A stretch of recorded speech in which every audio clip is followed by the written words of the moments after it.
I'm Matt Harris of Torn on G4 Tech TV Canada. You're watching Hak5 with Darren, Ali, and Paul. Did I forget anyone, guys? Nope.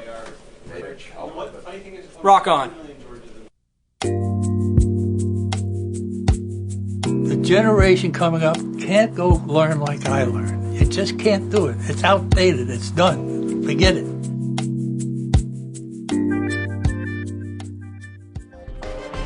Find out how Wes integrates LEDs and spray paint into crap.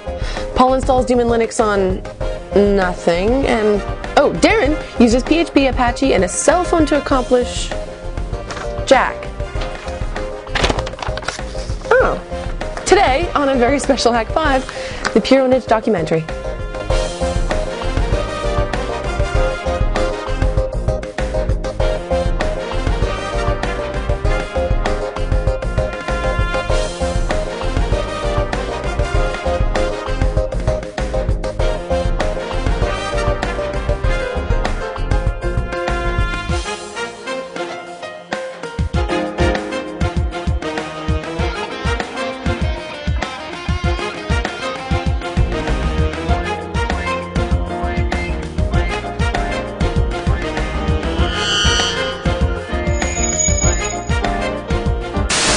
Hello, happy hackers, and welcome to another episode of Hak5. I'm Wes. I'm Darren.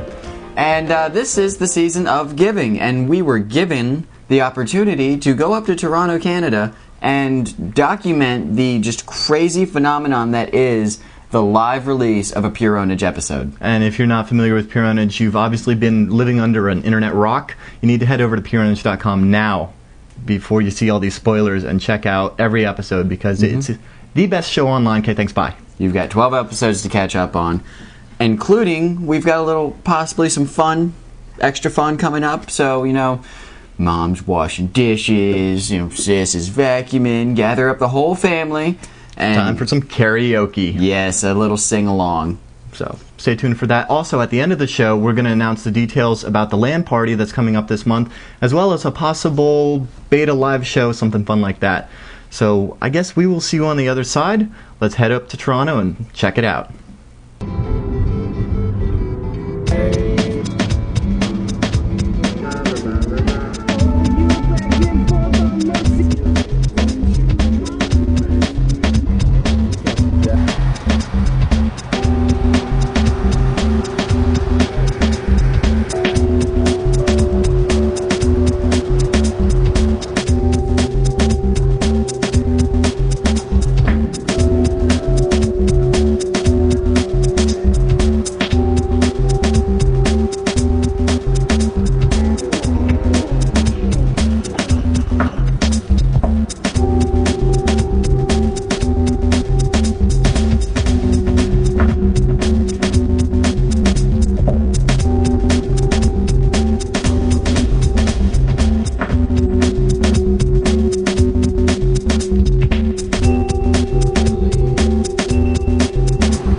Well, the way that we describe it is that Pure Pwnage is an online television show about internet culture and video games.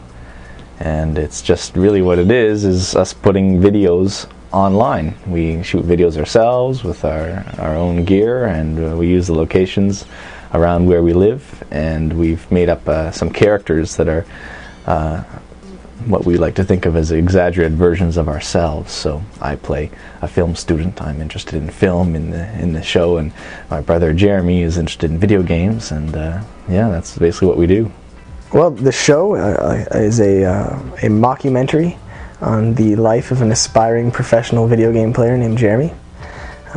It's sort of delivered episodically, and I think the reason it's successful, or what makes it really different, is that it's an authentic look at online video game culture, which is something, it's the type of content that audience can't get anywhere else, because if you try to find video game content in media, all you get is crap on MTV. It's written by staff writers. You get stuff like Grandma's Boy, and you get stuff that doesn't in any way represent how gamers actually feel and talk and think and act and what they care about. So that's what Pure Pwnage does. It fills that void in all the gamers in the world. So yeah.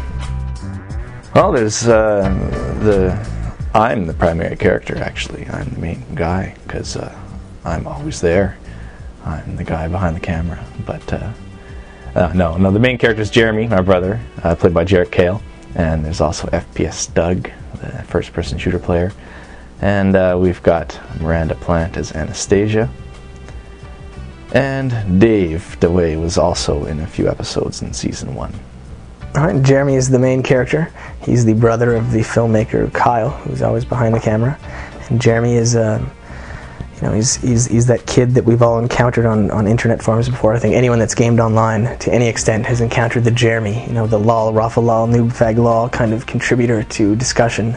Gotta make your replies like quick, right? Like lol, raffle lol, noob fag lol. He's that annoying kid that is rude, that always talks about how awesome he is at the game and really prides himself in being good at video games, and can really kick your ass. Like, you can train like a noob, but he'll just be a trained noob. Like, he won't really be like a pro like me. Jeremy's particularly funny because he has an accent that a lot of people internationally they think it's a Canadian accent, but the truth is the accent doesn't really exist. The root of the accent, the idea behind it, is that it's a guy who has been essentially raised in front of his computer monitor, and he's learned to talk and type, which is pretty evident by the way he talks and types, in these gaming communities, and he sort of had to learn how to pronounce words on his own, because he didn't really pay attention to school, he doesn't watch movies, and he's not exposed to television and these things that classically train accents into people, and all these little cultural idiosyncrasies that he lacks. And so that's Jeremy. He's got his own accent even. He's just he's a product of his own basement, I guess, and sort of the idea of how someone would turn out if they grew up entirely in that environment.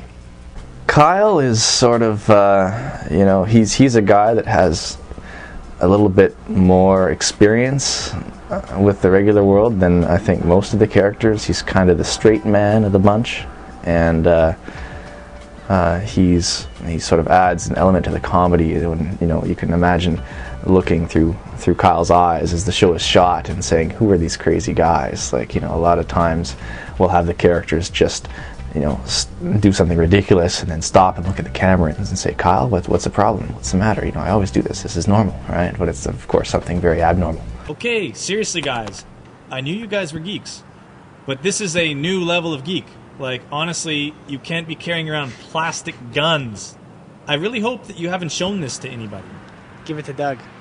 Seriously, if you ever want to get a girlfriend, you can't let her know that... Holy shit! Doug was in episode 3, which is entitled FPS Doug. We introduced the FPS player, the guy that's obsessed with the headshot. And he was a big hit, a very popular character. Of course, a lot of people play FPS. It's like, I just like to play with people. I'm just fun. I can dance all day. I can dance all day. Try to hit me. Come on, try. Boom, headshot. Boom, headshot. Boom, headshot. I play a lot of FPSs, and Joel in real life plays a lot of FPSs, and he's particularly violent when he loses and whatnot. And I just thought it made so much sense that someone who would play FPS religiously would have to be that sort of super hyperactive ADHD kind of guy that is twitching and very irritable. Doug, what's going on? Are you okay? What are you doing?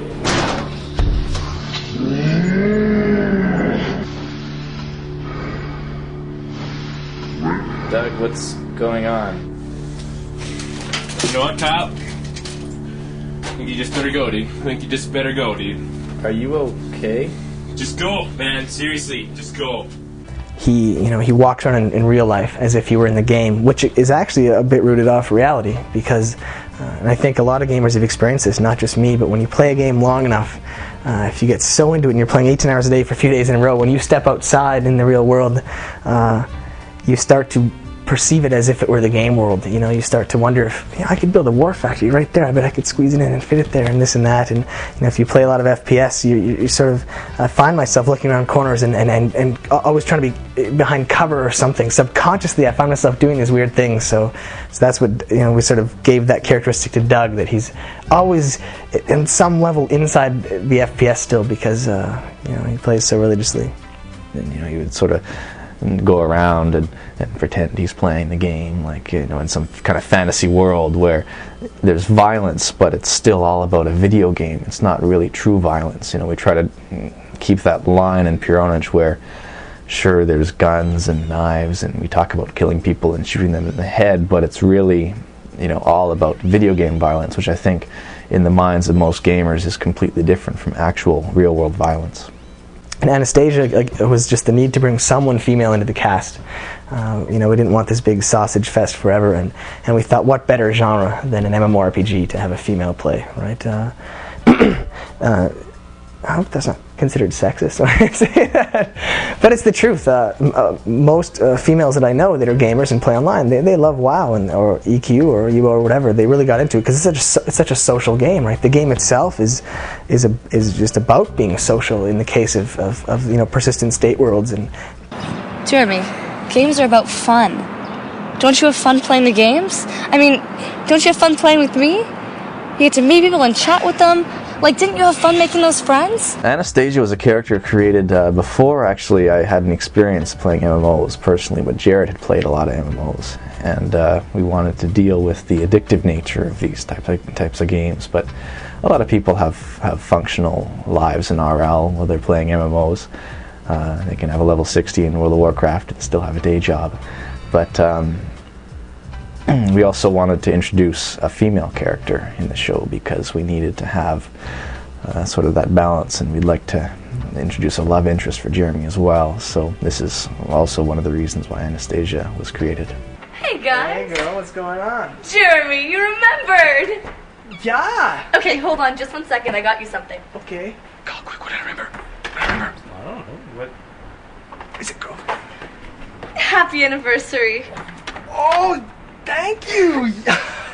yeah, it felt really well. That I think the ultimate skill in an MMO is the ability to chat and persuade people to give you that loot drop. And I know that for a fact, through my personal experience, that girls do very well at persuading guys to give them loot drops and whatnot. So I think the ultimate MMO player has to be a girl, because you need that voice on vent to sweet talk all the guys into giving you that staff of kick ass. Dave is just Dave. He was living the same place as Jarett at the time and living across the hallway. He stood in his doorway one day and introduced himself to me, and we just really hit it off. I think the second thing he ever asked me was, do you play video games?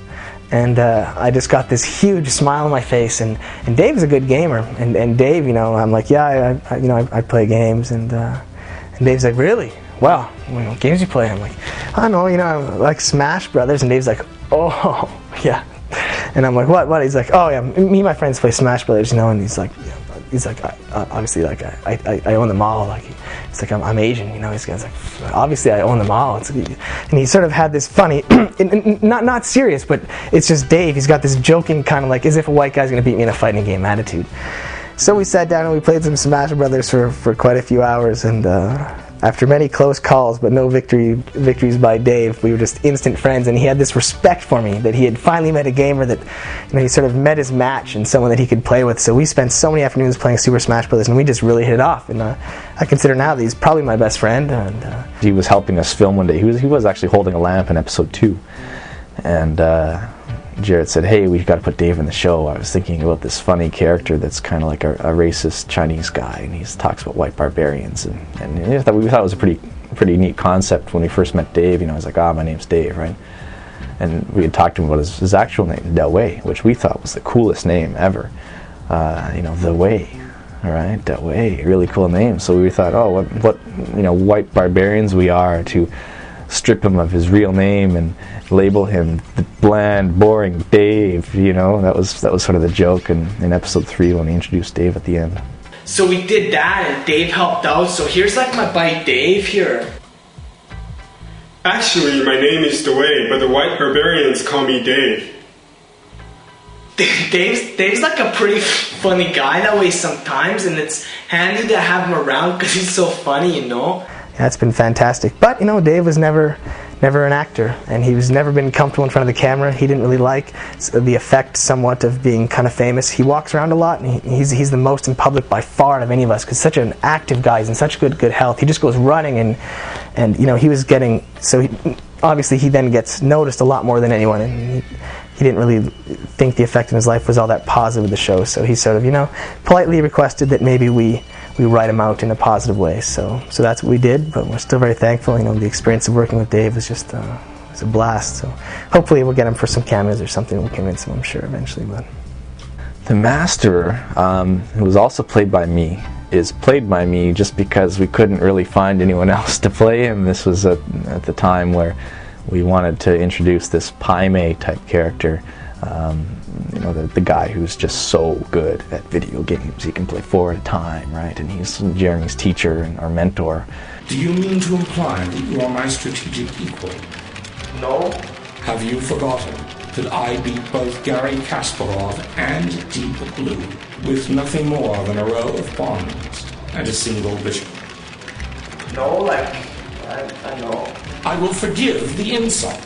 You are fortunate that I am still willing to share with you my incredibly vast knowledge.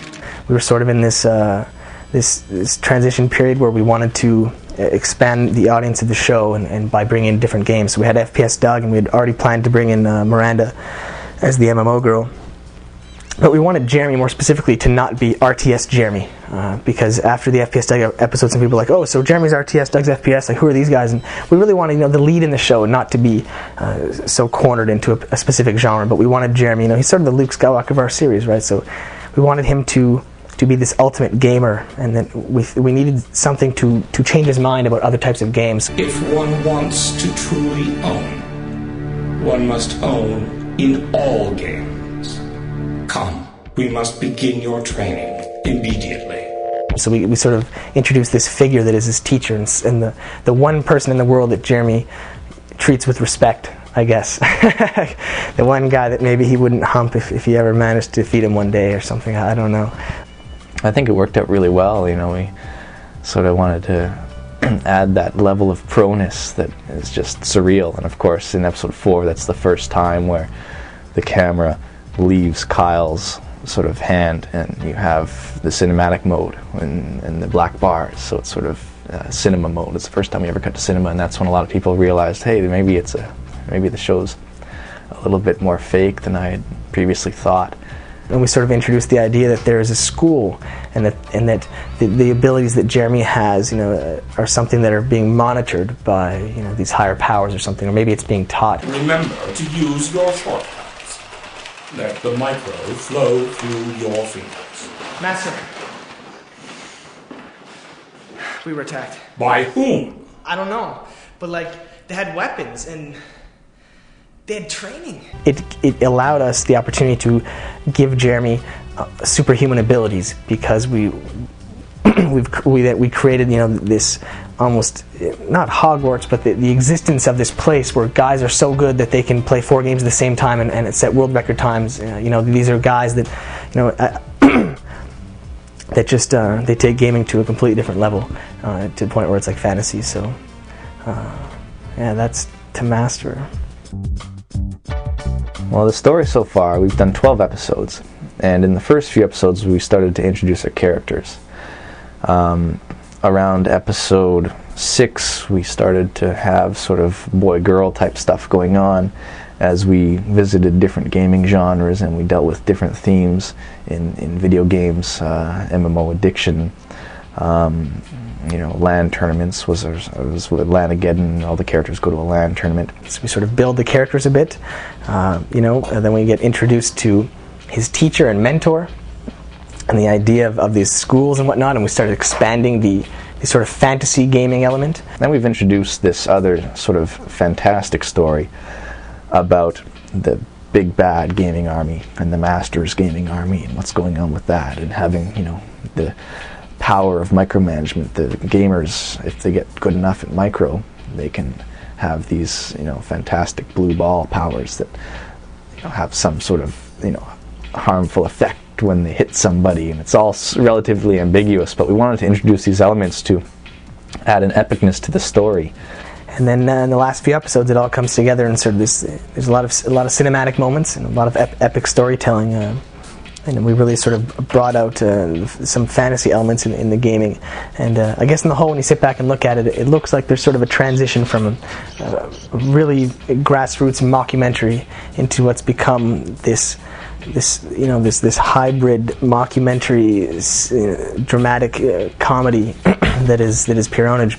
I think initially people were surprised when we did this, but we kind of, I guess we were watching a lot of Buffy the Vampire Slayer at the time, and we wanted to introduce sort of this world that most people don't know about, but only gamers know about, and there's superpowers involved.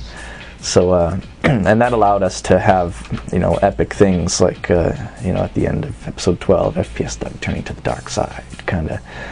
And as Jeremy's in peril, right? We wouldn't have been able to really do that, or if we were sticking to a hyper-realistic environment, and we only had, the worst thing that could happen to Jeremy would be, he could lose in a video game or, whatever. But I think it allows us to have this sort of level of excitement in the show that we wouldn't have had otherwise. But we're never locked into any style. Like I think season 2 will surprise a lot of people because we have a lot of crazy ideas, and the style is constantly changing, and it's unpredictable. I was just trying to get some test footage for my editing software, and I borrowed a camera from the University of Toronto Library, and it was born by accident, I guess. We had.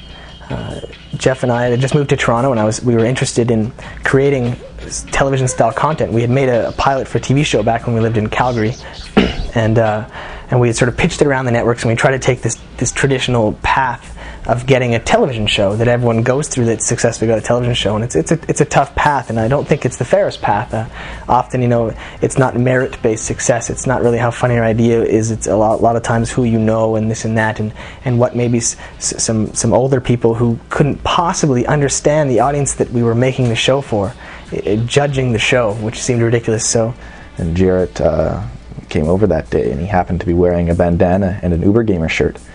And we were playing a lot of Zero Hour, and we had this idea we had talked about doing a 0 Hour show, but it was more like a news show.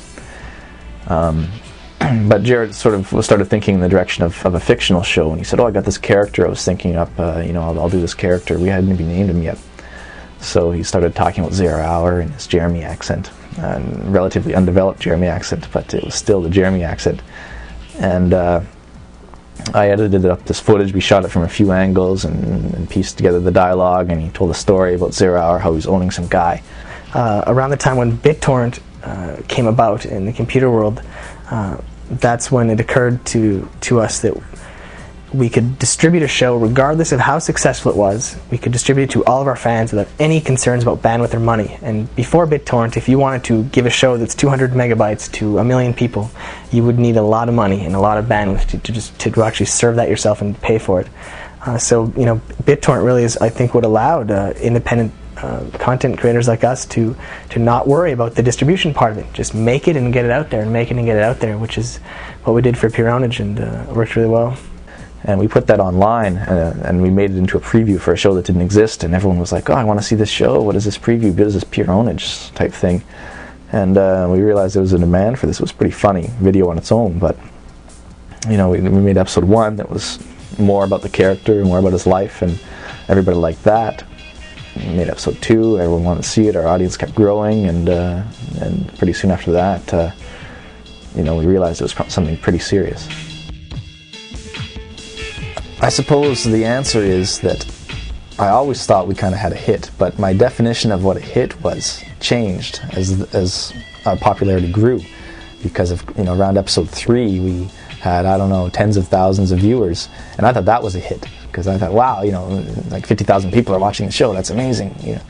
Well, I think, probably around episode 3, which is pretty early, And it kept being reinforced. Every episode we released, it just became, you know, it was like 90%, 93, 97, 99. By the time we were like 99.9999 by about episode 6 that it hit. And that was just because of the growth. I always thought of it as being this successful project because I wasn't used to being able to entertain so many people or have so many people interested in my art, especially as a scientist. You know, it was always a hobby type thing, but yeah, it was just that my definition of what a hit had changed, and now, you know, if I had, you know, it's phenomenal to think about when I'm sitting here in this room editing a new episode, and you know, I just think about the stadiums full of people on the internet that want to see it, that are dying, the hardcore fans, and they're emailing us and they're telling us can't wait for the episode, they're talking about it, they're theorizing about the plot and all this. So it's really amazing to think that I'm sitting here in my room by myself editing the episode and seeing things that a lot of people want to see, and you know, a lot of people are interested in what I'm creating. That's a really amazing thing for me.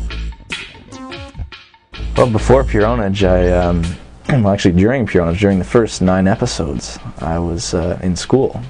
So I was studying physics at the University of Toronto, and I was in the last year of my PhD when I quit, just because I really had to work on the show. The show was really taking off, and it was always a dream of mine to work in the entertainment business, but it was sort of a rock star type career, a low chance of actually having a successful career in the entertainment business, right? Who would have thought, right? You know, it's kind of like winning the lottery, trying to get into the music business or the film business. But here we are. We have a hit show, I suppose, on the internet. As far as the internet goes, it's a hit show. And you know, I realized that I really have to run with this, and I really should be working on this full time. And it was my hobby, of course, before, making music, making videos with my friends, and it was a great hobby. I used to play in a lot of bands in Toronto. But at that point, I realized, look, I can make an income with Pure Pwnage. I might as well run with it and start this company up and start working. So now, I used to be a physicist, and now I make funny videos and sell T-shirts. So it's a funny story. People think when I say that, they're like, oh my god, physics, what the hell does that have to do with music? But it has a lot to do with music, you know, a lot to do with operating a camera as well. I studied optics, and cameras, all lenses and electronics, and so if you can understand mathematics, you can understand the technical parts of filmmaking. Well, starting, I guess, after high school, I went into university. I started in physics, actually astrophysics, I guess, and I slowly sort of morphed that into pure math, as that was, I guess, my principal interest that I realized after a couple years of physics. And then a couple more years of math, I started to get disillusioned with academia. I switched over to computer science, something that seemed a little more practical, that I could at least maybe use for a decent paying job, because all my friends were moving south of the border and making a killing in the dot-com boom that I felt like I was missing out on. And then a couple more years of computer science and 6 total years of university, I kind of stopped going and started doing stand-up comedy out in Calgary. And yeah, I guess that was the sort of the life-changing experience. You know, after I got on stage once and just sort of felt the rush of the positive reinforcement of the crowd when you make them laugh. And you know, I guess I'd always sort of been the class clown in school and whatnot, and I always really enjoyed making my friends laugh, but I'd never really considered doing that as a career, mostly because I was always pretty good in math and sciences, and when that's the case, and I guess in school you're usually pushed to engineering and pushed to use your talent in math and sciences, and so I had always ignored, I guess, the performing arts. And then yeah, once I did stand-up once, it was there's really no question after that. The idea of pursuing, you know, computer science as a career, or pursuing any 40-hour-a-week office job as any sort of permanent career, just went right out the window. And I just spent some years doing stand-up comedy, moved out to Toronto to pursue that, as it was going pretty well, but you know, you're sort of ceilinged out west. Got to Toronto, started Pure Pwnage, stopped doing stand-up, and now I'm being interviewed by Hak5. Well, usually Jarett and I, we get together after a little bit of a break from the previous episode, and we sort of think about where we want to take the show in the next episode. We usually have some idea of what's going to happen over the entire season in each episode, and we usually have a list of jokes or funny scenes that both of us have thought up. the vast portion of the writing actually happens just from Jarett turning concepts, general concepts, into his own funny dialogue and adding Jeremy-isms. So, and I just kind of try to become this character, and then we'd give this character stimuli in the world or whatever, and he would react on his own, almost like it was a really strange experience for me, because I didn't have that much experience with acting, and I still don't, I guess, outside of Pure Pwnage, but it was something that was kind of new to me. I'd only done stand-up comedy, so I was having a great time just kind of getting in the head of this character and just reacting as he would react. And so that's why I think the dialogue came out so natural, and the whole feel of the show was so hyper-realistic that so many people around the world believe it to be real after the first couple episodes, that he was really a character, because I don't think you could script dialogue that natural. And I think the minute you tried to script it, it would sound very scripted. And sometimes we will go into a shoot and the script will just be a bunch of concepts. Okay, Jeremy needs to address this fact, or this concept, and there's a joke here. Can you sort of improvise around this funny concept? And that's how we usually just roll the camera, and we take the best takes, and sometimes we get some gold stuff just from improv. But as the show's evolved, we faced the choice again around episode 4, where we had interviewed people on the street, right, in episode 2, and we sort of had this raw mockumentary, and we had to choose, between, do we make that kind of show where I go and interview people on the street all the time, like you've seen, is it going to be like a Borat style format, the buzz, stuff like that, or do we make something with a story, and do we build a universe and really tell a great story? And we both love film, and I love reading books, and I love reading and telling stories, so we opted for that route. So some scenes are scripted as well, like the FBI scenes, or the government agent scenes, we should call them. Those are scripted, and scenes involving other actors, the cinematic stuff is more heavily scripted, but a lot of the mockumentary stuff is just general concepts and improvisation. Well, Kyle, the character, sort of takes the directing thing really seriously, so you'll notice he's doing a lot of crazy camera angles. In the first season, he's filming Jeremy when he's on the floor, trying to get the cool shot, or telling Jeremy what to do, or whatever. But, that's sort of a running joke. It's not really the way that I think about the show. The way I think about it is being very much influenced by shows like Trailer Park Boys and the British version of The Office. I thought those were amazingly funny mockumentaries, and also done on a very low budget. It's great that you can tell stories like these on a low budget. You don't need fancy cameras or whatever, as long as you can explain the fact that the budget is low. It makes sense that Kyle, the film student, wouldn't have a nice camera, so that's how we wrote it in, and we can get away with the first few episodes looking sort of noob compared to what we're at now. We name drop a few of the big directors in the show as sort of being Kyle's influence, and so that people that directors that people identify with nowadays. Our audience is relatively young, so they're familiar with people like Quentin Tarantino and Martin Scorsese. But personally, as far as the films that I would like to make after Pure Pwnage, I think I like doing the cinema in Pure Pwnage, because that's the kind of movies that I'd like to make. The mockumentary is fun, but really, when it comes down to it, there's a lot of great things you can do with the cinema aspect that I'm trying to sort of practice in Pure Pwnage. I'm also largely influenced by the Coen brothers there. I love all their movies, and Sam Raimi as well, those guys. But anyway, I'm rambling on.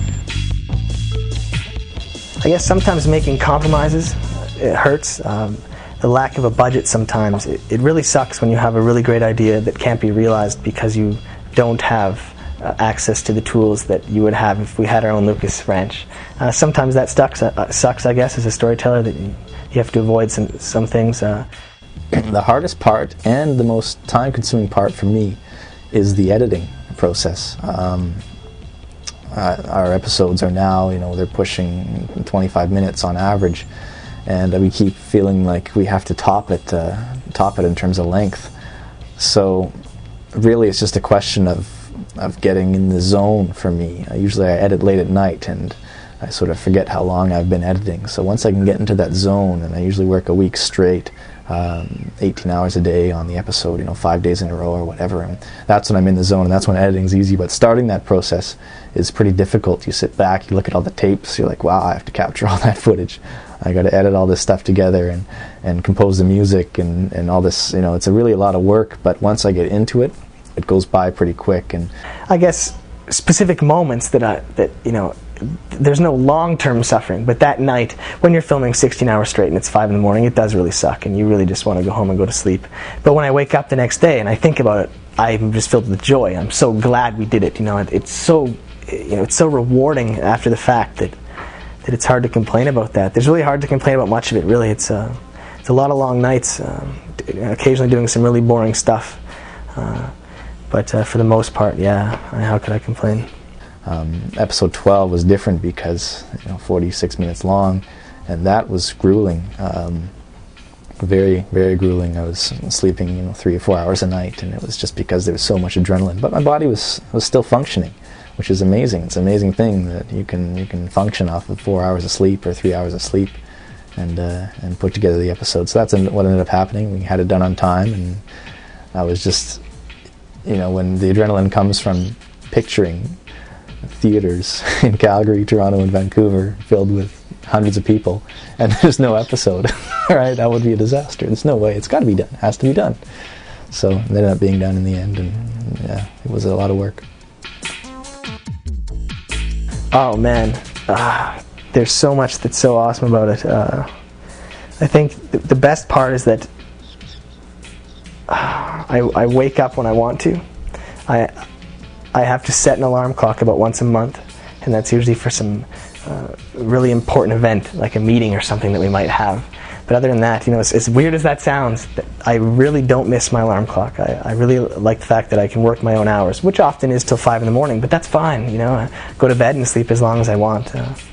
The best part has got to be the premieres, the live premieres. It's just amazing. The fans that we have, they come out from everywhere. They drive from I don't know where all over the States. Some of them even plan from Europe, they plan their vacations around Pure Pwnage episode releases. And the Bloor Cinema in Toronto has got to be the mecca for Pure Pwnage. That's where everybody goes, who's the hardest core in Eastern North America. And just to show the episode on the big screen and to have the energy of the crowd and to actually finally find out where the laughs are going to be, I think is very rewarding and very interesting thing to sit down and watch with all the excited fans that and there's a pretty wide age range as well. We got little kids showing up. There was actually a 2-year-old girl in the Vancouver premiere with her parents who were big Pure Pwnage fans that had driven 10 hours to get to the theater, and they were excited. It's very rewarding to turn your hobby and something that you used to do for fun in your spare time into your source of income, into your job. And it's just a dream come true to wake up in the morning and really think about the fact that writing and producing and acting in the show is what I do. Like, that is my contribution to our society that rewards me with food and housing and all the games I want to play. And I just don't understand how life could get better than that.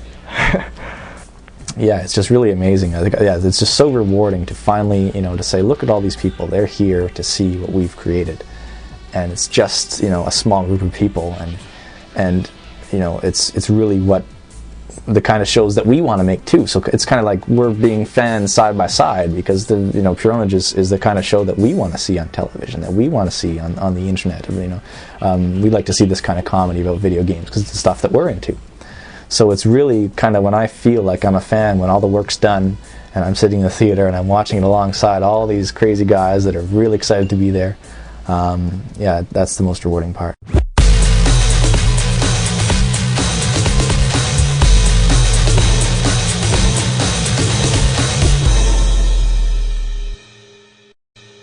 Do you want to keep your personal information private, away from spammers, hackers, and crazy ex-boyfriends? Private domain registration from GoDaddy.com protects your privacy by keeping your address, phone number, and more out of the public database. Plus, as a fan of Hak5, enter code HACK, that's H-A-K, when you check out for an additional 10% off any order.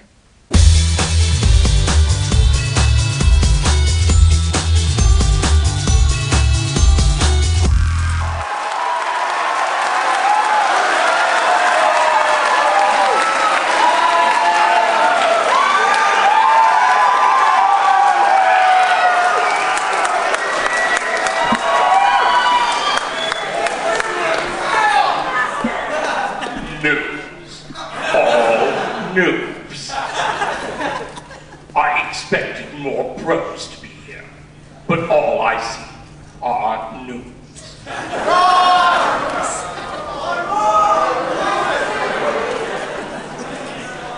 Is there anyone here that owns an RTS?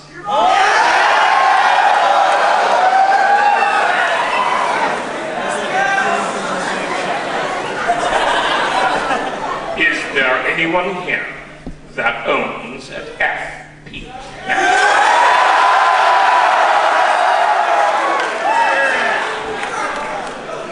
Jeremy is wasting my time. I must return to my training.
Same idea just sort of resonated constantly no matter where you went, and that's that no audience just touched Toronto at all.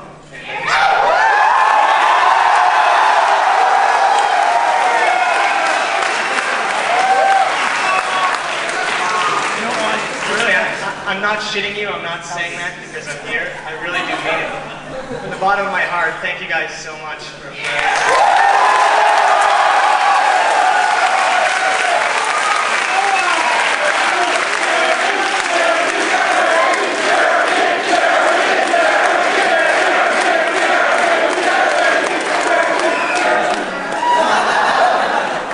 my girlfriend out here, if you don't mind. Hey girl, don't be shy. Yeah, say hi.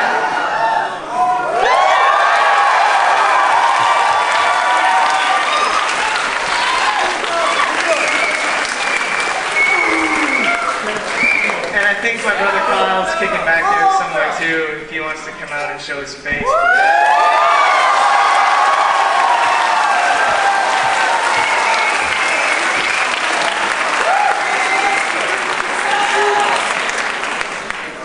I thought we'd start the show tonight with maybe a micro battle.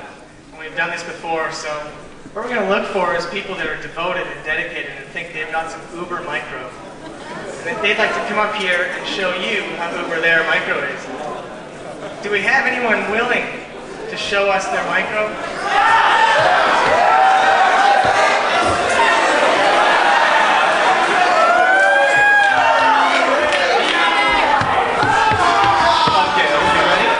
All go at the same time. Everyone's going to do their best micro. Are you guys ready? Yes. On the count of 3, 2, 1. Let me see your micro. Let's see some micro.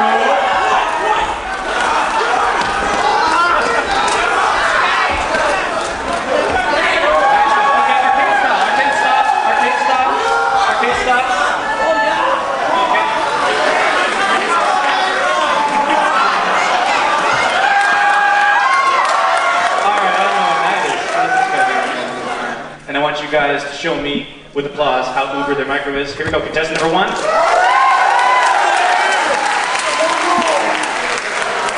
Contestant number 2. Nice. Contestant number 3.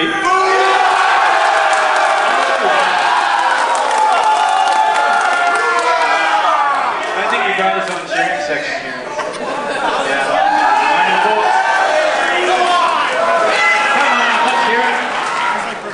Alright, next contestant.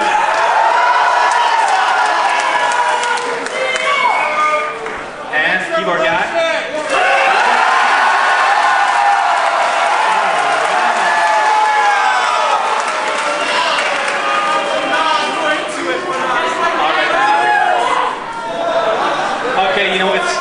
seriously this close. It's really, really close. We don't know what to do here. So we're gonna have the top 2 contestants have a micro off. All right. So the rules are no physical contact, micro only, and you face each other. This is a battle. All right. On the count of 3, let me see your micro. 3, 2, 1. Let's go.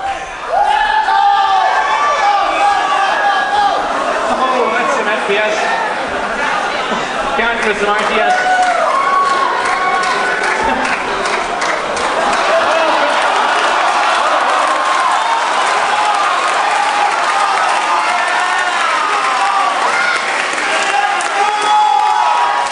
Alright, break it up. Now that wasn't any kind of micro that I've seen before.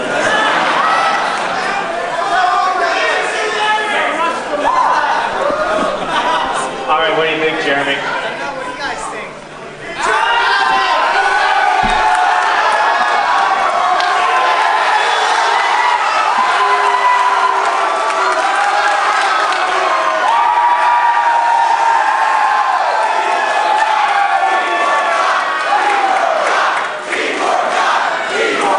Well, I guess that's it. It's the keyboard guy.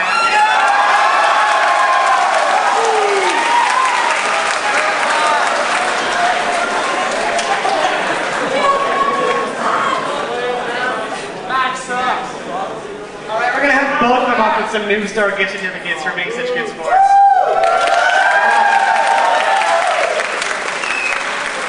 Alright, so you guys have all seen the micro battle. This isn't the first time you've done it in Toronto, but there's time for something new right now, I think.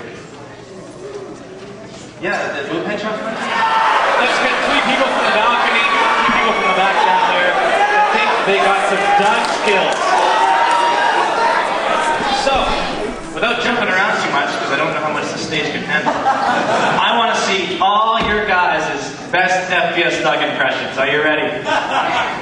All right, on the count of 3, 2, 1, FPS Doug.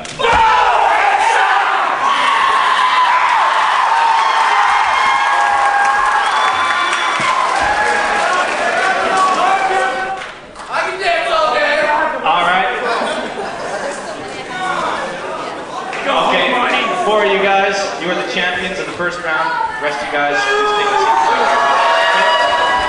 All right, you guys. Contestant number 1. Let's see some FPS Doug action. I can dance all. Boom! Headshot!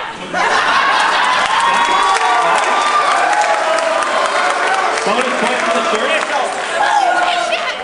All right, contestant number 2. Boom! Headshot! I can dance.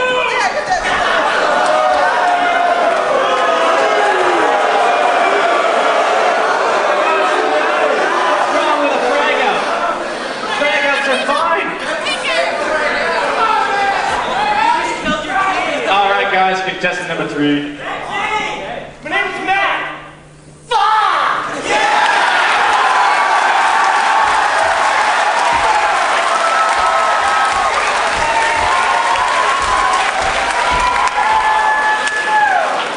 Wow. I don't know how we're going to be topping that. Contestant number 4. Are you ready?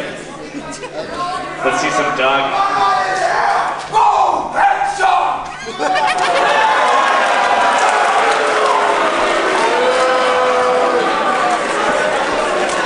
All right, Matt, you are the man. You are Doug.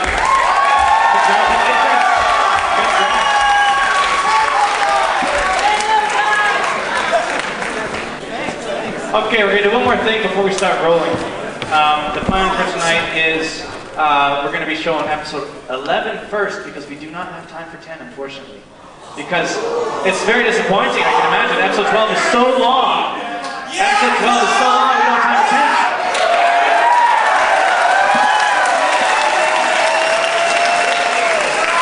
If you guys want, we could play 10 and then just cut off 12 at the halfway mark and go home. Or we can just play all of 12.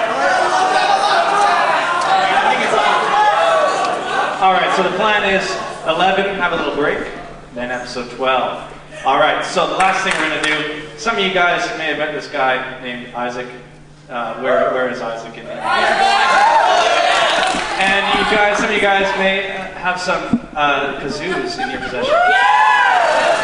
They are courtesy of Isaac and his gang. Why don't you guys come up here? All right, so.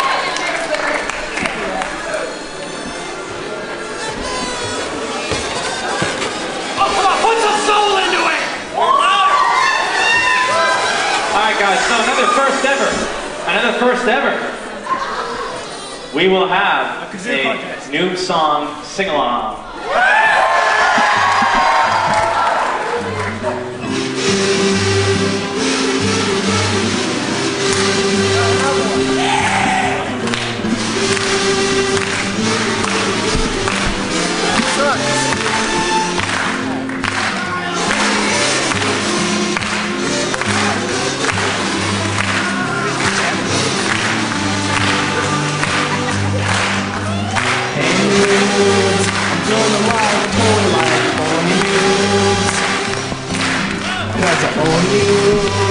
Only like pretty hard stuff, right? Come on, louder! I'm gonna give you some space. Just like you're like Kyle, and you suck ass at all the game you're trying to play. Cause I own you, I only like pretty hard stuff, right? I own you, I only like you're like somebody's mom trying to play the games. I own you. Is that wrong? I don't think. I will own you. Sometime, maybe when we play the game. Oops, I just like kinda want to let you know that like I totally like own like you, and you know, you may think that like maybe one day like maybe I won't like anymore, but that's wrong. I'm always gonna own you because I'm the owner. It's just what I do.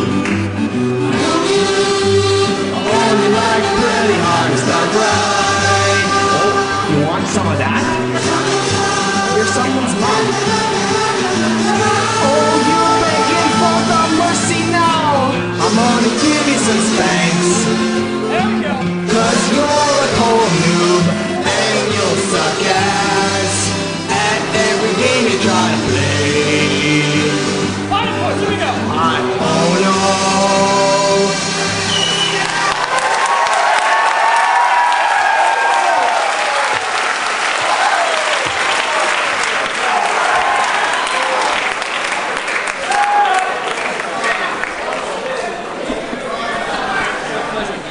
Hello, test. All right, you guys ready for episode 11 or what?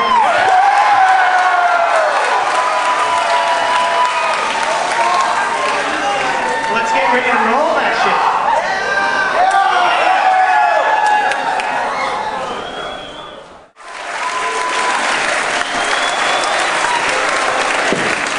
All right. Can we get everybody that has ever been in the show at any point in time up on stage right now, please? There's a lot of people in this audience that have been in the show. Everybody, come on up. Half the audience. Okay, well, we got interview girls here. On the end, we got everything. We got the U of T Game Programming Club here, the guys that were in episode 10, the tech guys. We got Patrick and Orky on the end there. One of Dave's sisters. Patrick is one of the fans, episode 11. We got the FBI people here too, don't we? Here we are, Shannon Beckner, Tal Zimmerman, FBI. We got Geek Girl / amazing vocalist, Linda Gallant there. Mr. George Kovacs, the spy. Gary, I didn't see you here. Why don't you take a step forward? Here's Mulder and Scully here, you guys. Why don't you guys take a bow? And not many people might know this, but here we got David Plant. This is Miranda Plant's dad.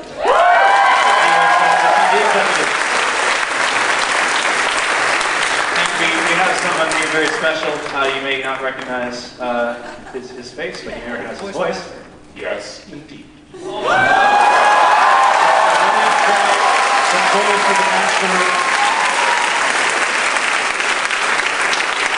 And hiding behind is Mark Single, the building a computer guy, and also helps out. All right, who did I miss here? I think I got pretty much everyone. Okay, why don't we take a group bow here, everybody? Thank you very much. Hope you enjoyed this. All right, guys. See you in 2007.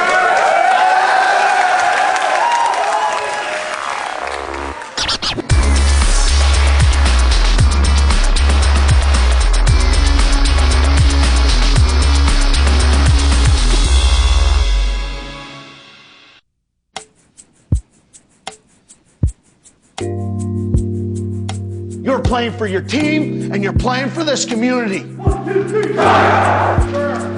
My favorite thing about Bandon is I get to hang out with my friends every day, no matter what, because they live so close. The generation coming up can't go learn like I learned. You just can't do it. It's outdated. It's done. Forget it.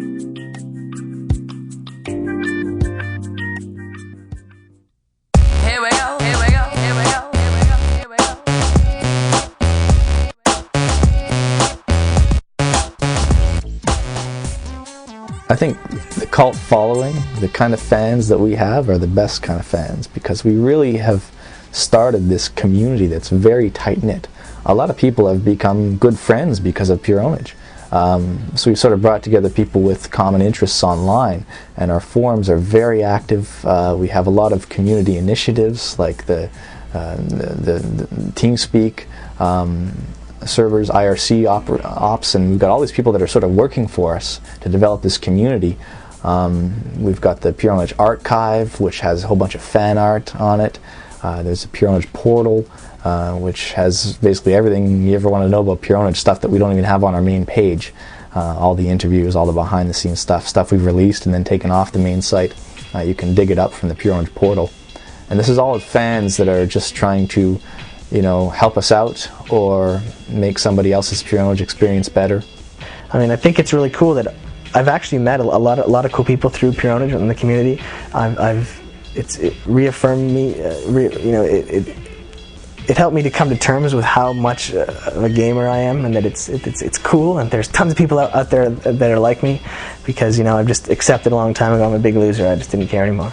But so it's nice to every day just have hundreds of people writing us emails or MySpace or whatever. They're just talking about how much the show has influenced them, and especially the people that have these amazing positive life changes as a result of the show. They've met their girlfriends. I get that a lot. A lot of guys have been hooked up because of Pure Pwnage episode 10. And that always puts a big smile on my face to know that I'm getting all these other people a lot more laid than I am.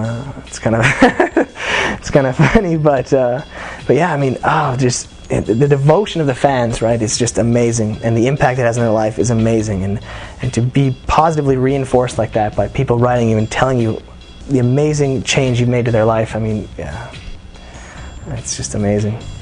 But yeah, we're really grateful to those people. That have really made Pure Pwnage. They've really made the Pure Pwnage community. We just put up the seed, really. We put up the episodes, we made the forums, but it's really the fans that have created the community themselves. It feels awesome. It feels really cool, especially me, because I'm not the kind of guy that used to go out or do much or leave my house much. So it's really cool. Oh yeah. And, I mean, I guess sometimes it's frustrating. The peeing story is kind of true. I guess that's happened a couple times, and qualify that one. Oh, yes, just you're at a urinal, and you look at the guy next to you who exchanges glances, and then you can kind of tell immediately when someone recognizes you, because their eyes get kind of wide, and you can almost sense their excitement, and then they'll kind of look at you, and the peeing is a good example, because just sometimes you're in a situation it's that you don't want to be disturbed, or it's a bit awkward, and that can be bad. But other than that, I mean, well, because of the nature of the character Kyle, I've been relatively hidden from the public, and no one knew what I looked like until episode 12. Well, there was a few fans that found out with their detective work on the internet, but for for the most part, nobody knew what I looked like, except for the people that showed up to the live screening events. And there was actually one incident where I was in a computer store, and the guy working there, I was talking to him about some product, and he said, "You look familiar." And I said, "Oh, really?" He said, "Are you Kyle?" I was expecting him to say, "Oh, well, maybe I was in your class in physics or something," but no, I was getting recognized as Kyle for the first time in a computer store. So that was pretty interesting, though, that he didn't even know my real name. And it's amazing to be walking down the street and have the 16-year-old kid just run up to me, and he is shaking. He's so excited, and when I start talking, it's like he can't believe it. Like I've made this surreal experience for him, and it's something. And I'm sitting there talking to him, and I'm like, wow, like this could be something that this guy remembers for the rest of his life. Is this amazing moment where he just ran into the owner on the street because he's just losing his mind in front of me. Just his brain is falling out of his ear. So I just give him my time and I talk to him because for no effort on my part, I'm bringing so much joy. It seems my investment versus the return of the total happiness you're bringing in the world. It's like fame gives you this gift where for no investment I can just give out happiness meeting these people, which is why when we do the premieres it's so amazing, and I'll sign every last autograph because just they get so much out of it, and it's just fun for me to give it. Really, what do I lose? So I love it. It really brightens my day. And anytime I get a really excited guy recognize me and he's super pumped, I'm pumped for the rest of the day. I'm thinking, oh man, like that guy just had such a great experience. And sometimes I'm envious. I'm like, oh, I wish the roles were reversed and I just ran into a dude on a show that I loved watching, But, maybe I'll run into Ricky Gervais sometime next week. But since we've been credited, I haven't been recognized yet on the street. Maybe I should spend more time outside because I've been in here doing work on interviews and things like this.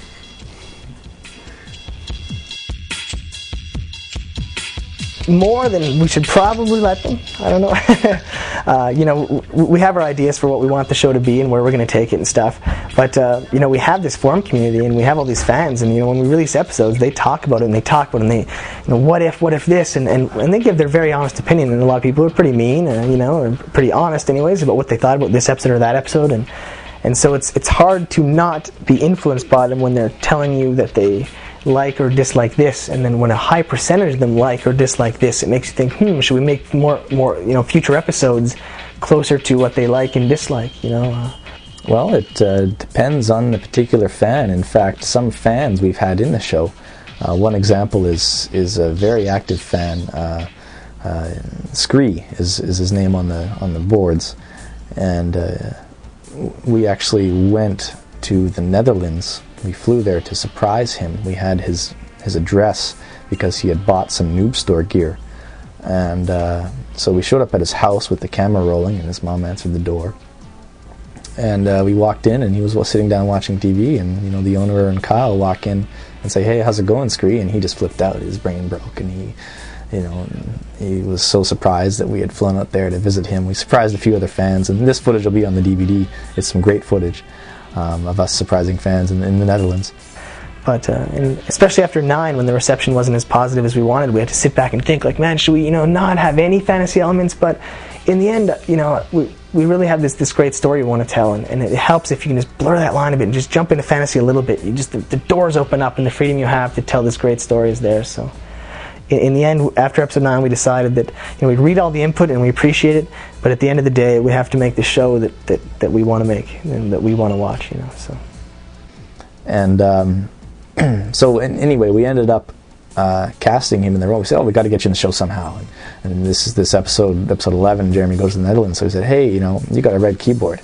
It's pretty cool. We should make up a character that has a red keyboard, and we'll call him Redboard. And you can fight him, and he's kind of like your training in the Netherlands, where the master sent you to meet up with the Redboard guy and put you through some training." So that's how the keyboard fight was born, and we were lucky that night it was raining, and Scree knew of this location with some nice trees alongside the road, and we shot that scene with Scree as Redboard, and he did such a great job. And in fact, the fans that we put in the show do such a great job. They work so hard because they're so excited to be working with you, and it's great. They've done such an amazing job. Like another example is Denwo, guy Jamie and his friend Jay from the UK when they were visiting Canada. We hung out with them because they had been long-time active forum members, and we kind of got to know them on the internet. And we said, hey, you guys should be the castle guards and you should play Tetris against Jeremy. I think that'd be cool. And they just loved doing that too, and they did such a great job. They were perfect for the part. It was nice. Well, the first premiere was a life-changing experience, I think, for me, and I can almost guarantee for Miranda and Joe as well, and Dave. We were just eating at a restaurant down the street, and we had expected maybe 50, 100 people to show up. This was like December 2005.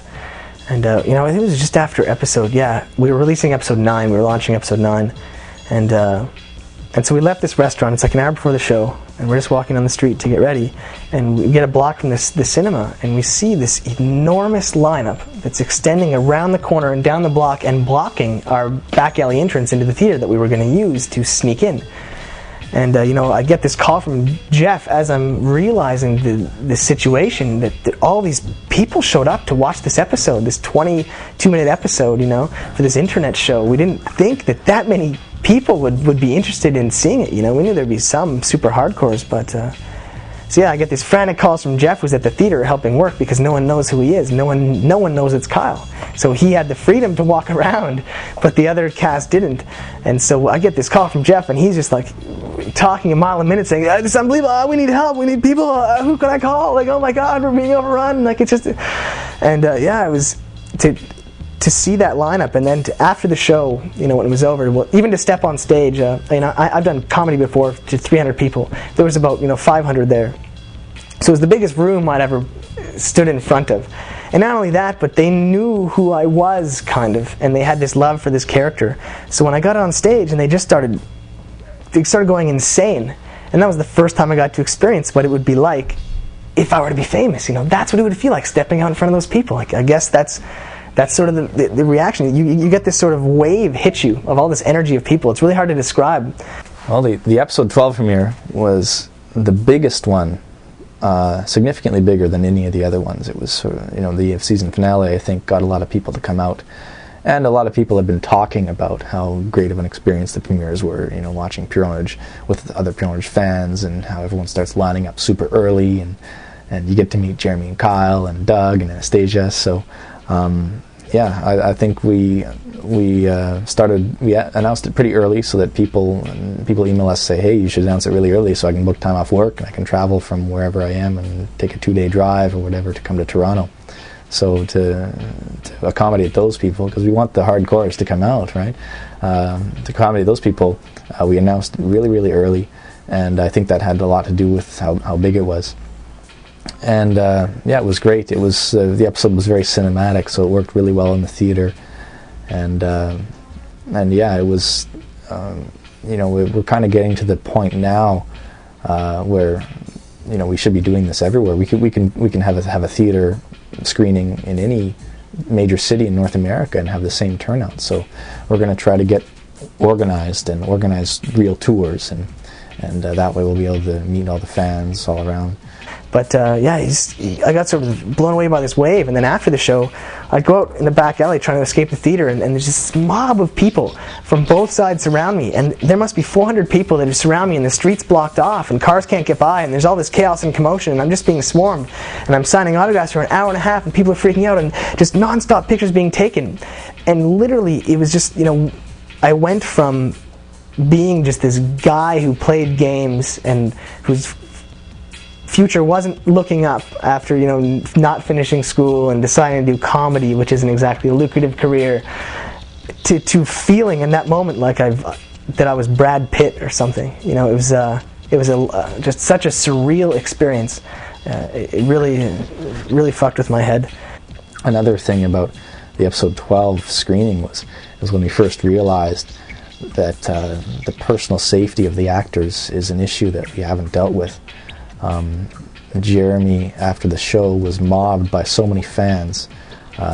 He could barely sign autographs, and nobody could get to him. He was blocking traffic. Cars were honking. So I think next time we're going to have to be more professional about it and have handlers and security and things like that. So it's unfortunate that we can't be all casual like we've been in the past and be like, hey, whatever, we're just regular guys, you want to meet us and chat, whatever. But we're getting to the point now where there's just so many people that want to meet us and chat with us that I'd love to talk to everybody, but there just isn't the time, and it's unfortunate. But yeah, we're trying to deal with it and as best we can and give the fans as great of an experience as we can, because they've traveled, a lot of them have traveled so far to come meet us and talk to us. And then, when it was all said and done, we went out, had drinks with the fans at night, and everything died down. And then at 3 in the morning, we walk in to a restaurant, this nice restaurant in Bloor that's open 24 hours, and it's packed. And I walk in, and nobody knows who I am, right? Because they're no longer the fan show, and bang, back down to earth. That you're not this superstar that you felt like you were an hour before, or a few hours before, but back down to just being a gamer that no one looks at twice. So it's weird experiences. Well, I think that we are at a very, very special time. We're starting to see sort of this movement of independent media, people just grabbing a camera, starting to produce their own stuff the way we have, producing their own music. High school students getting famous on YouTube and whatnot. And all of this is happening without, or it's all bypassing sort of the standard broadcasters. There's a lot of big companies that are established that hold all the power in the industry. But now I think that's changing. Well, I think it's the best thing that has happened to artists ever. And one interesting fact is that established broadcasters are very slow to change, and so it's the ones who are adapting to the technological changes that are going to be very strong in the next few years.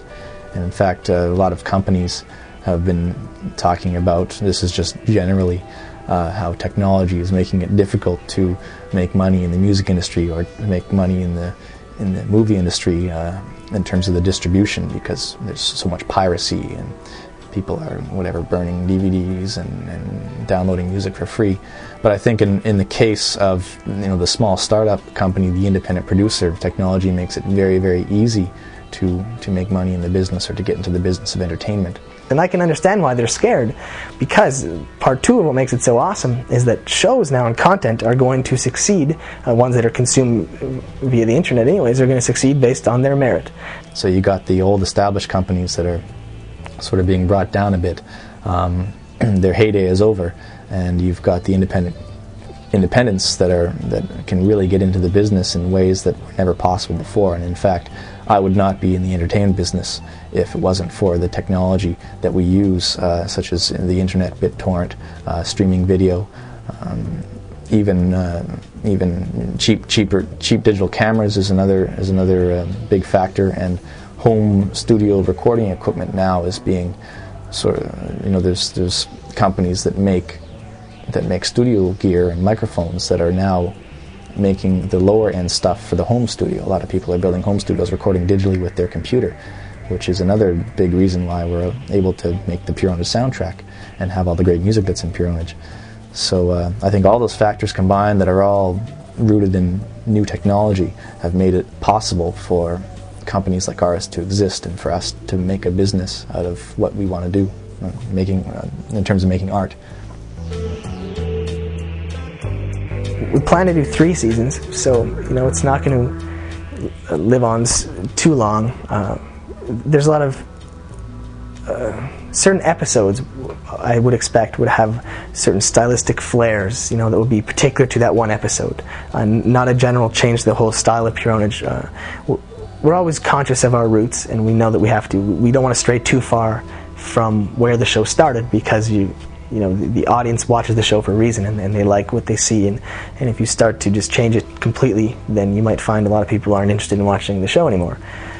Well, the plan is to make 3 seasons and finish it off there, but it depends on the way the story goes. That's the story arc right now. We want to make a nice package, nice DVD set that people will enjoy for a long time. We don't want to wait till the show is fatigued.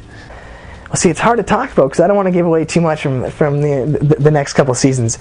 We also have plans for a feature film I don't know if we'll get on that, but I always wanted to make Pure Pwnage the movie or make some other movie. But what we're doing with our company is we're building up a studio. We're going to remain independent, and we're going to build up a library of equipment that will allow us to reach the production quality of a lot of the digital Hollywood feature films that we're seeing now.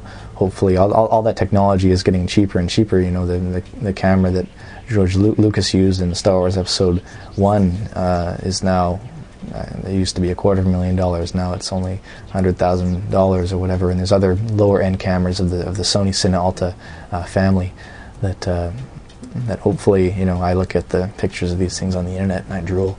But yeah, hopefully one day I'll get my hands on one of those. I'd expect, you know, increased production quality. Geoff's always getting better at editing. More killer music. Oh yeah, I mean, there will be a Pure Pwnage movie, unless we die or something. Because if it's not funded by someone else, which I don't think it probably would ever need to be anyways, like we will be able to make it, because Pure Pwnage has such a low budget already that to make a film, I mean, episode 12 at 46 minutes is half of the length of a feature film. So it's basically 2 episode 12s is a movie, and just a little bit higher production quality, and that's enough to be in a theater. It's a mockumentary, right? People forgive, you know, the quality of the camera and whatnot. They expect it, or it makes sense in the universe. So to produce a Pure Pwnage movie would be so cheap that there's no way that we won't afford the time and the equipment in the next couple of years of making Pure Pwnage. And we're really stoked about that. Either that'll be something after the series, but yeah, we've even talked about putting the movie out, you know, after season 2 or something. Yeah, I'm excited. To the kids that are big fans of Jeremy, I guess the character would be, they should probably be maybe a little more forgiving than Jeremy and treat other gamers with a little more respect, because in reality, people with good attitudes are more well received by the community, and you just have a more pleasant time interacting with the community. You're going to have to interact with a lot if you plan to play a game competitively or be an uber gamer. Secondly is practice, practice, practice, practice. Consider your health a bit. I think that's a lot of things gamers don't consider. That would be my Jarett's advice. And yeah, just don't ever be discouraged. Don't ever think that you're a loser, or that, you know, it's not cool what you're doing, and just, if you love gaming, then do what you love. And I think that advice applies to pretty much anything in life in general, as long as you're not hurting someone else. Do what you love to do, and, you know, don't feel bad for it. I get a lot of messages and personal messages on the board and emails, and people saying, "Hey Kyle / Geoff, I'm interested in filmmaking. You know, what do I do? You want to look at my films or whatever?" But the main piece of advice I give them is, you know, grab a camera, start shooting. You guys are young; you'll have plenty of years for practice projects before you can, you know, before you start getting into anything serious. And really, the way I learned about filmmaking was just watching a lot of movies and going out and shooting stuff and editing it up and seeing what it looks like. So a lot of the lessons I learned were just trial and error. I don't know if that makes me the best filmmaker, but sometimes I wish I had gone to film school. Now that I am a filmmaker, I suppose. But it's funny that a lot of people look up to me and think I'm some power in the industry, and they think I have some great advice for them, or I can get them in the business or whatever. But really, I'm just a guy with a camera and a home PC, just like you. And I just have a few more years of messing around with that camera and that PC than most of the people that are asking me these questions. So yeah, I just tell them my story. What else can I do?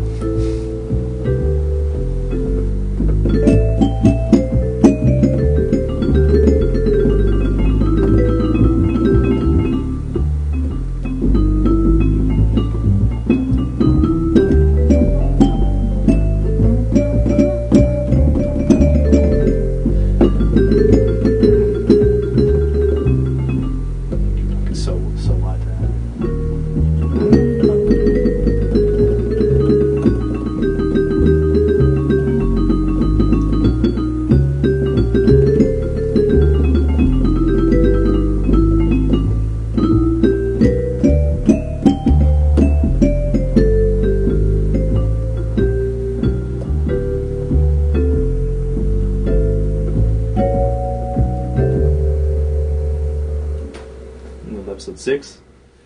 I'm going to use that as the exit. Okay, so there is the Pure Pwnage documentary. I hope you guys enjoyed watching that as much as we did making it. Thank you so much. And thank you so much to Geoff, to Jarett, to the entire Pure Pwnage clan, to the production, to everybody for having us up, and all of the fans that waited out in the cold in front of the Bloor Street Theater. It was a blast shooting that. It was just a blast being up there. And everybody that answered our questions, thank you. Thank you very much for participating. And we cannot wait for Season 2 of Pure Pwnage in 2007, so looking forward to that, definitely. Now, since this whole documentary was about the life of a pro gamer, this is a perfect time to talk about the Hak5 LAN party. Yes, definitely. December 15th, we are going to have a special LAN party. It's going to be Unreal Tournament 99, the classic one. So grab yourself a copy of that and join us directly following the Hak5 live show beta test. Yeah, beta, the operative word in that one. There will be technical difficulties, I can assure you. We got a whole bunch of new equipment. We've got video mixers and like this whole big production broadcast station thingy that we kind of scrounged together the hacker way. Yeah. And we've got to kind of figure out how to use the equipment, how to get live callers and all that fun stuff. So we will have all of the information on the website following up to December 15th. That's when the live show will be. And like we said, directly following that is the LAN party, which is UT99, like we said. And the LAN party, as always, sponsored by evolans.com. Check them out.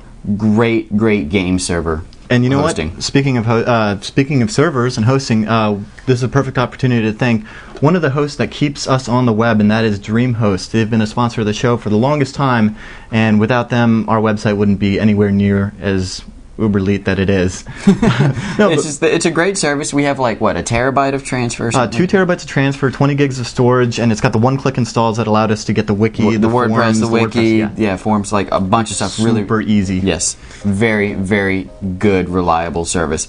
Also, and well, it wouldn't be a sponsor plug if I didn't tell you that you could get $25 off the service there if you use the coupon code Hak5 at checkout, and that's going to help us out. That's How going to silly help of you us out. to forget. Exactly. And as I was about to say, we were talking about the live show on December 9th, Saturday, December 9th, at 7 p.m. to 9 p.m. Eastern Standard Time. That's GMT minus 5. I will be doing a live radio show with my buddy Chew. Some of you know Chew, but you don't know Chew. And you're going to have to check it out. It's going to be a lot of fun. Check out the website, hak5.org, for all the information when that comes up. Yes, and if this is your first time joining us and you're not really sure what the show is about, it's a show for hackers, for geeks, for gamers, for modders. If you like ripping apart your case and making it and blinging, you've got tons of episodes to check out at hak5.org. Click on the episodes link, and we will be there, and you will soon find out why we always remind you. Happy holidays. Trust your technolust.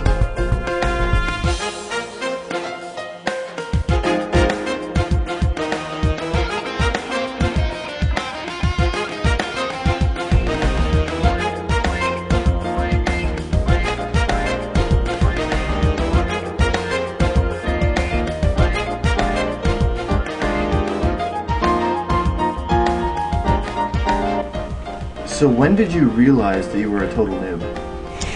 That question's not in there, is it? It's right here, man. You approved the script. It's right there. Yeah. Is it really? Yeah. What? No. Are you gonna take this seriously or not, man? It's right there. 7th question on the 4th paragraph. When did you realize you were a total noob? I'm not seeing it on the page. Are you trying to plead the 5th? Because they don't have the 5th in Canada. No. Okay. Sorry. My balls!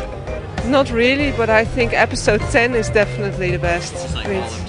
Yeah, because it's filmic, it's the best. So you see it's getting better throughout the series.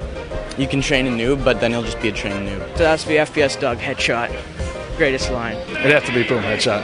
But it's moved me in many ways, definitely. Kind of helped me do better in my life, give me the motivation, you know? It's all about the headshot. All about the headshot. Whenever Jeremy owns.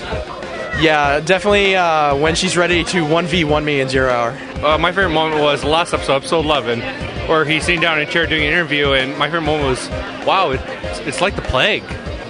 Your pony died because it wasn't pretty enough. That always Gets me every time. You remind me of gay. Yeah, like when the sheeps were around and he came, he's like, lol, lol. Oh, there's so many. It's so hard for me to pick. I can't really say because I like everything about the show. Like, I laugh all the time. It's hard to say that. Lol, chicken lol. When Jeremy goes all emo. That is the funniest thing ever. The one where they're trying to pick up chicks and Jeremy's telling Kyle about this guy that wants to take him home and he's like, what's an orifice?